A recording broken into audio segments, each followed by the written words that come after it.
आज की वीडियो में हम लोग सीखेंगे आव-बाव का नियम और इलेक्ट्रॉनिक विन्यास कैसे लिखा जाता है। तो पहले हम लोग आव-बाव का नियम देखते हैं। परमाणु में इलेक्ट्रॉन निम्नतम ऊर्जा स्तर से उच्चतम ऊर्जा स्तर में प्रवेश करते हैं।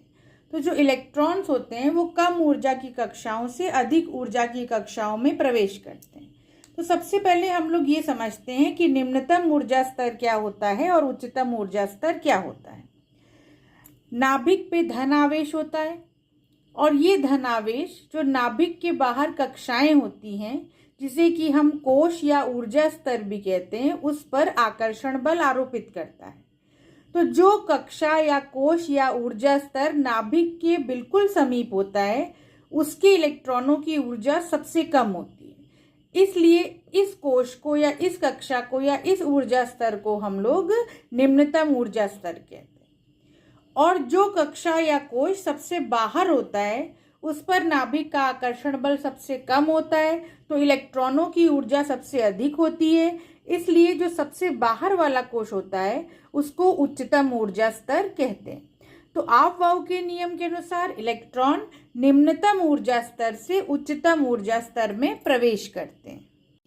तो आव-बाव के नियम के अनुसार हम लोग इलेक्ट्रॉनिक विन्यास को लिखते हैं।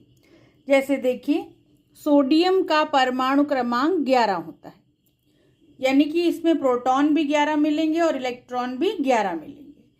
अब देखिए, पहला नंबर के गोले में क्या लिखा हुआ है, 1s। तो आप सबसे पहले 1s उतारेंगे।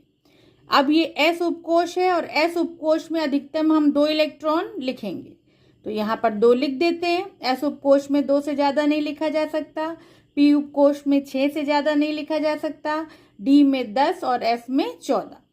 तो हमने 1s में 2 इलेक्ट्रॉन भर लिए। अब ये पहला वाला भर गया। अब हम आएंगे 2 नंबर पे। 2 नंबर वाले गोले में क्या लिखा हुआ है, 2s। तो अब हम 2s उतारेंगे। अब ये भी s है, अधिकतम इसमें 2 ही लिख सकते हैं, हमने लिख दिया। तो देखिए, हमको 11 तक लिखना है और हमने 4 तक अभी लिखा है। अब तीसरे नंबर पे आते हैं। तीसरे नंबर वाले गोले में लिखा है 2p और p में अधिकतम हम कितना लिख सकते हैं, 6। तो p में हम लिखेंगे 6। अब ये 2 और 2 4 और 6 10 हो गया। अभी 1 इलेक्ट्रॉन यहाँ बचा है, तो 3 तक हम लिख चुके। अब 4 नंबर के गोले में लिखा है 3s। अब ये s में हमारे पास 1 ही बचा, क्योंकि हम 10 तक लिख चुके थे और 11 इलेक्ट्रॉन हमारे पास है। अब ये देखिए, ये 1 नंबर पहली कक्षा को बता रहा है। पहली कक्षा का निर्माण s उपकोष से होता है, जिसमें इलेक्ट्रॉन कितने हैं, 2। यानी पहली कक्षा में कितने इलेक्ट्रॉन हो गए, 2। दूसरी कक्षा s और p उपकोष के मिलने से बनती है, तो 2 ये और p के 6 कुल कितने हो गए, 8। तो दूसरी कक्षा में कितने इलेक्ट्रॉन हो गए, 8। और तीसरी कक्षा में कितने इलेक्ट्रॉन हो गए, 1। तो सोडियम का इलेक्ट्रॉनिक विन्यास उपकोष के आधार पे 1s2, 2s2, 2p6 और 3s1 होगा। और कक्षा में इलेक्ट्रॉन की संख्या की अगर बात करें तो 2 8 1 होगा। एक उदाहरण और देखते हैं। जैसे मान लीजिए हम 17 का लिखें, क्लोरीन का 17 होता है, तो 17 इलेक्ट्रॉन होंगे। तो पहले नंबर के गोले में लिखा है 1s, तो पहला नंबर हमने ये 1s उतारा। s में हम अधिकतम कितना लिख सकते हैं, 2। तो हमने यहाँ पे 2 लिख दिया। दूसरा गोला, इसमें क्या लिखा हुआ है, 2s लिखा है, हमने 2s लिखा। ये भी s है, अधिकतम 2 ही लिखेंगे। तीसरे नंबर पे आते हैं। तीसरे वाले गोले में क्या लिखा हुआ है, 2p लिखा हुआ है, तो p में अधिकतम हम 6 लिख सकते हैं। तो 2 और 2 4 और 6 10 तक हमने लिख लिया। अभी आगे जाना है।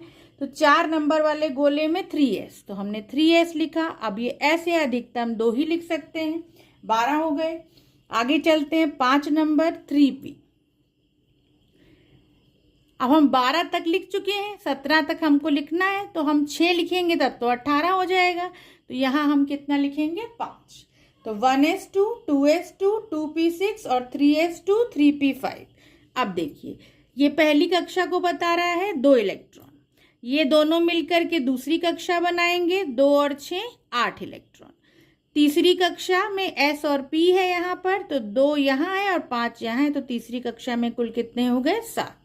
तो इस तरीके से आप इलेक्ट्रॉनिक विन्यास जो है वो लिख सकते हैं और आव-बाव के नियम का एप्लीकेशन इसी प्रकार से किया जाता है।